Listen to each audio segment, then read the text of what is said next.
A suspected sex offender facing trial on 10 charges has been released into an Edmonton suburb, and so the citizen activists and child advocates from People vs. Predators are making sure the community is not kept in the dark.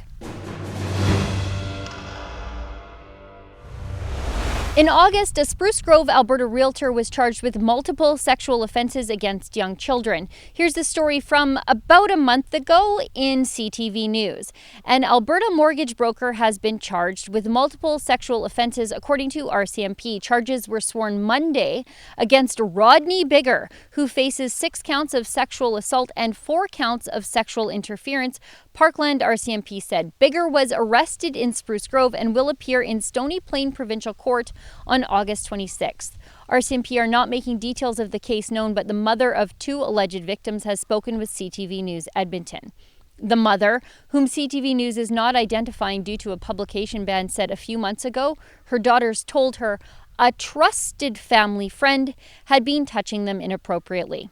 And now, the accused in this case, or multiple cases, Rodney Biggar, is out on bail in the community in which he offended, waiting trial. Our friends from People vs. Predators, or PVP, you'll remember them as the people who protest and use community petitions to have offenders' bails revoked or denied, and who also do community awareness events about released sex offenders and accused sex offenders out on bail. They mobilized, with the consent of the family of the victims in Spruce Grove, to stage a march around town on Saturday and a community awareness barbecue afterwards in support of the victims. And I was there with about 30 concerned residents and friends of the alleged victims. Just take a look. Maximum time! Can I ask you why you came to the march today? Sure. Sorry, I'm going to get emotional on it. We know the victims. It's sad. I don't know how somebody can have support and have I know how family will stand behind you, but I don't know how certain friends stand behind a person who did this. When you have 2 innocent kids that went through multiple hours of interviews with RCMP, with Zebra, Child Services. If you do that, you're guilty. And they say you're guilty, you're guilty. They're not going to press charges on anybody for nothing. Something happened. He did it. He needs to pay. I know who it was. He was a friend of mine. I didn't see it coming, and I guess that's on everybody's fault, but it's I would have stood behind him for anything else, just about anything else. But the second it's a kid, see you later. I am a friend of the alleged victims, a very good friend, and I was absolutely devastated when I heard. And that's why I'm here. Why did you come to the protest today? It's a march, I guess.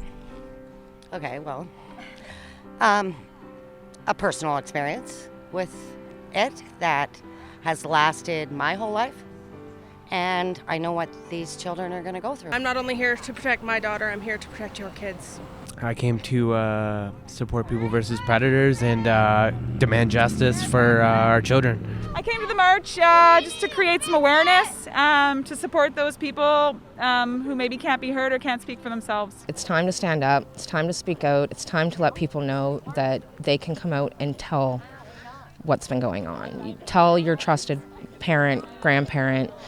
You know, a lot of us didn't have people like us to stand behind us. Maximum time! We originally came out here for Rodney Biggar, who was accused of sexual assault and sexual interference.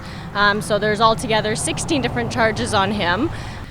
So we definitely want to show our support for the victims and the family that are speaking out against this gentleman, especially because he's such a well-respected person within the community.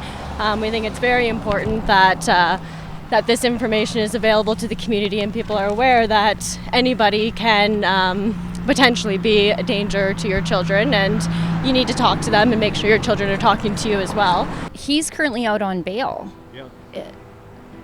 Should he be out on bail? No. If he harmed a police officer, would he be on bail? No, he wouldn't. He harmed 2 little kids. Maybe more, we don't know. But he harmed 2 kids. You shouldn't be on bail for that. That should be something you don't get bail for. You should be locked up. No, never. No. Unless you castrate them so they don't have those feelings, maybe. But they have to be ankle monitored. They have to be monitored, and it's not possible. There's too many of them. There's too many. They're everywhere. Everywhere you look. Anyone could be a pedophile, and you don't know it until somebody tells. No, there shouldn't be allowed bail for people who create heinous crimes against children. It's just makes no sense, and that's what we're trying to change. Do you think the general public is aware of how prolific the problem is? Oh God, no. That's kind of been the issue all these years is people brush it under the rug, they tuck it away. Like Sherry said, only 5% of victims will report it.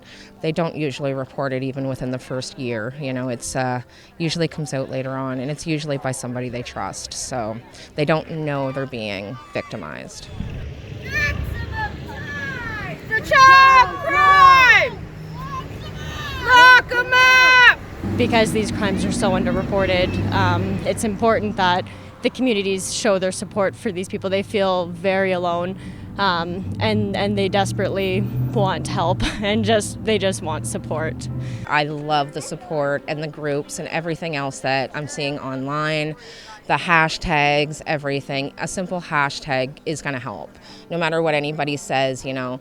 Of course, it's better to get out here and put in the legwork and do it, but if you can't get out, that's fine. Support from where you can. Every single weekend for months now, and even on weeknights, the folks from People vs. Predators are out across the capital region in our neighborhoods doing their best to keep kids safe and arm parents with information about suspected and convicted sex offenders who are being quietly released into our communities. And with bail easier to get than ever during this pandemic, the list of communities to warn and the list of predators in front of Sherry Easton and Barbie Smith from People vs. Predators, well, they aren't getting any shorter. For Rebel News, I'm Sheila Gunn Reid. At Rebel News, it's our job to tell the other side of the story. For example, the mainstream media has painted People vs. Predators as just a bunch of vigilantes, but did you see any vigilantism there? Neither did I. Now, one of the best ways to help us tell the other side of the story is pretty easy. Just like and share this video. Make sure you're subscribed to our YouTube channel. Ring the little bell so you never miss a story.